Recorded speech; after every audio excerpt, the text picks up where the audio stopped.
കുടുംബ സംഗമം മട്ടത്തിലാകണേ, അതിന്റെ മട്ടത്തിലാകണം. ചക്കരച്ചോറ് വെച്ച് വിളമ്പിയറിയാകരുത്. ആണും പെണ്ണും കശപിശ ഇരുന്നിട്ട് കുറെ ആണുങ്ങളും കുറെ പെണ്ണുങ്ങളും കൈകൊട്ടി പാട്ടുപാടിയിട്ട് രസിച്ച് സുഖിച്ചിട്ട് ഇനി അടുത്തത് നമ്മളെ മറ്റേ കുടുംബത്തിന്റെ താവഴിയിലുള്ള ഒരു താത്തണ്ട്, താത്ത പാടും, ഇപ്പുറത്ത് ആ മുപ്പര സഹോദരൻ കൊട്ടും ചെയ്യും, പാടും ചെയ്യും, രണ്ടാളും മുട്ടും കൊട്ടും, ഒന്നിങ്ങനെ ചെറിയ രൂപത്തിൽ നൃത്തം വെക്കും ചെയ്യും. അതാണ് നടക്കാൻ പോകുന്നത്. ഒന്നും വേണ്ട.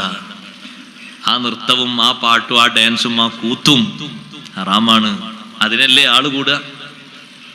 ഒന്നിനും ഒരു നിർബന്ധമായിട്ടുള്ളൊരു വിഷയത്തിന് വരാൻ തിരക്കാന്നൊക്കെ തോന്നുന്ന ആൾക്കും അതിന് തിരക്കുണ്ടാവില്ല, അതിനൊരു പ്രശ്നം ഉണ്ടാകൂല. കുടുംബ സംഗമം, കുടുംബങ്ങളൊക്കെ ഒരുമിച്ച്, പഴയ കാലത്ത് കണ്ടാൽ തറവാട്ട് മിറ്റിൽ കുടുംബങ്ങളൊക്കെ ഒരുമിച്ച്, പെണ്ണുങ്ങൾ വേറൊരു ഭാഗത്തിരുന്ന് കുടുംബത്തിന്റെ താവഴികളൊക്കെ ഒന്ന് പരിചയപ്പെടുത്തി, കുടുംബത്തിലെ കാരണവന്മാർക്കൊക്കെ ഒരു ആദരവൊക്കെ കൊടുത്ത്, കുടുംബത്തിന്റെ ബന്ധങ്ങളും മറ്റും പ്രത്യേകതകളൊക്കെ പറഞ്ഞ് ദുആ ചെയ്ത്, രോഗികൾക്കൊക്കെ ദുആ ചെയ്ത്, ഒരുപാട് സേവനങ്ങളൊക്കെ ചെയ്ത, നല്ല നല്ല പഠനങ്ങളിലൊക്കെ മുന്നേറിയ ആളുകൾക്ക് സമ്മാനം കൊടുത്ത് സന്തോഷത്തോടെ പിരിയുന്നുണ്ട്. റാഹത്താണ്, നല്ലതാണ്. കുടുംബബന്ധം ഉണ്ടാകാൻ നല്ലതാണ്. പക്ഷേ അതൊക്കെ ഉണ്ടാക്കും, ഇതൊക്കെയാണ് ആദ്യം പറയാം, അതൊക്കെ പദ്ധതി ഉണ്ടാകുക.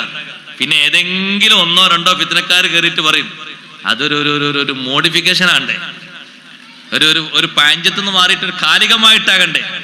അതിന് ആൾക്കാർക്ക് ഒരു രസം ഉണ്ടാക്കാന്, ഒരു സന്തോഷം ഉണ്ടാക്കാന്, ഓൽക്കൊക്കെ വന്നിരിക്കുന്ന ആൾക്കാർക്ക് ഒരു ട്രെൻഡ് ആകേണ്ടത്. അതിനു വേണ്ടി അടുത്ത വർഷം ഇതൊക്കെ നടക്കണമെങ്കിൽ പുതിയ എന്തെങ്കിലും 2 പരിപാടി വെക്കണം. ഇങ്ങനെ എന്തെങ്കിലും 3-4 അതിലേക്ക് കോർത്തിടും. അതോടുകൂടി ആ ചെയ്ത പ്രവർത്തനങ്ങൾ മൊത്തം ബാത്തിലാകുന്ന രൂപത്തിലായി. അങ്ങനെ വരരുത്. അങ്ങനെയുള്ള സംഗമങ്ങളെ കൊണ്ട് കാര്യമില്ല. പേര് ചിലപ്പോൾ ഒരു ഉസ്താദിനെ തങ്ങളെ വിളിച്ച് ഉദ്ഘാടനം ചെയ്തിട്ട് ഒരു ദ്വായം സഹി അവര് പോയിട്ടുണ്ടാവും.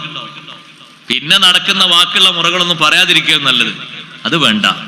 കുടുംബ സംഗമങ്ങൾ നടത്തിക്കോളൂ.